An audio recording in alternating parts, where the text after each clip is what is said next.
right now from the Daily Caller News Foundation. I want to welcome Blake Neff. Blake, how are you, sir? Doing great.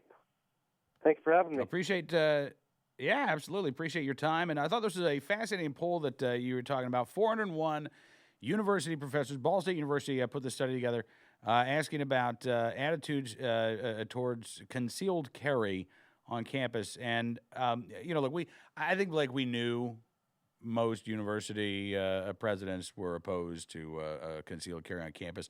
95%, according to this poll.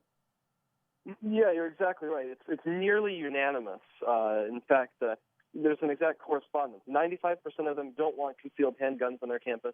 5% of them actually have a concealed carry permit themselves. And I'd be very interested if any of those people overlapped at all.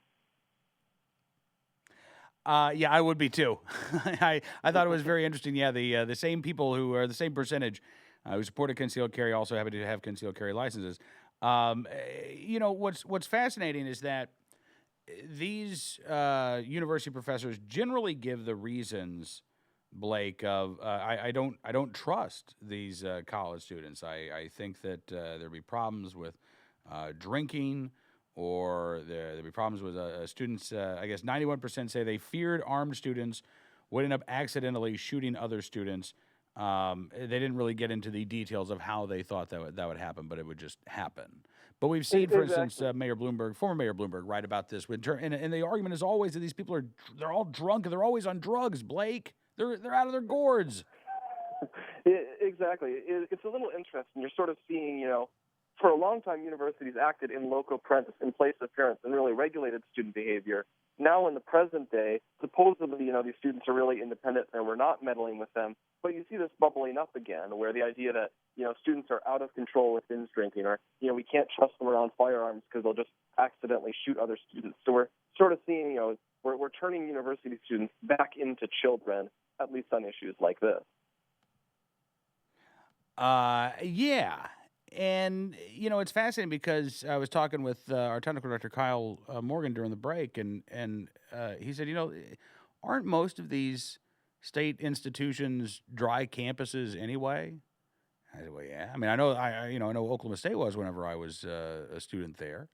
And so it seems to be like the argument that these college, university, or university presidents are making, Blake, is that, look, alcohol is everywhere, even though it's a dry campus. So we need to ban guns because banning alcohol has worked so well that, it's a rather simplistic argument, isn't it?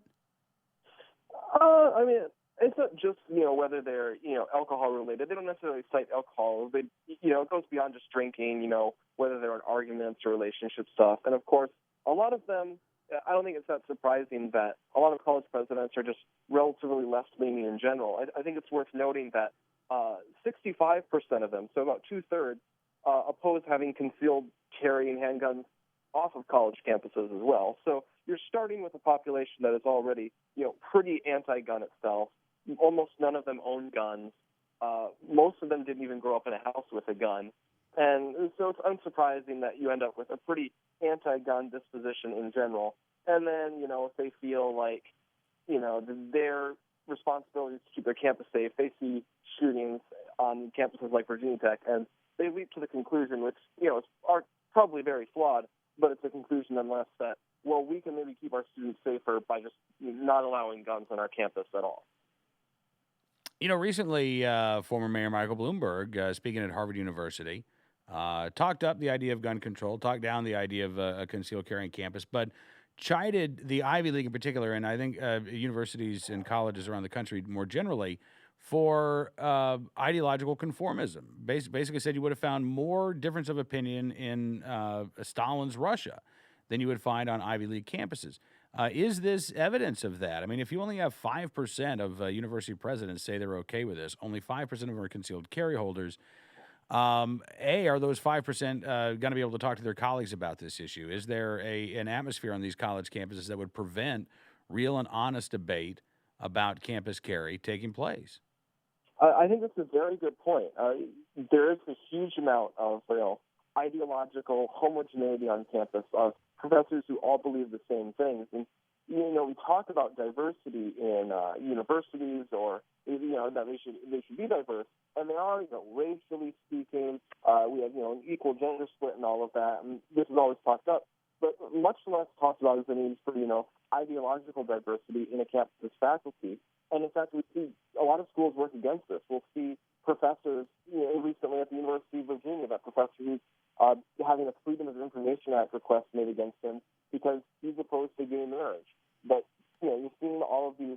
Any professor who doesn't toe a quite left-leaning line relative to the rest of the population, having a hard time. And so, while I don't know if that's necessarily the case here, where they're feeling pressured to think the same way, I think it's a good sign of how almost everyone in academia is coming from very similar ideological backgrounds, and so you're not seeing the diversity of opinion that ideally we would want in an academic setting.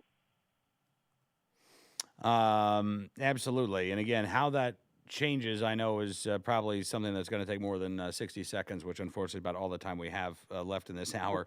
Blake, I want to thank you again for coming on the program, sir. It was good talking to you, and hope we can do this again. Thank you very much for having me again.